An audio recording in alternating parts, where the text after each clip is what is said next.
New to our studios this morning, the Stonewall Post Office on Leopard and McKenzie is expected to reopen as normal following a fire scare.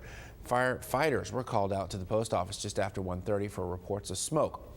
They say a small motor inside the building's AC unit had burned up, causing the facility to fill with smoke. Fortunately, nothing caught fire. No one was hurt. Crews were able to air out that building. It should be open for business at its normal time of 8 o'clock.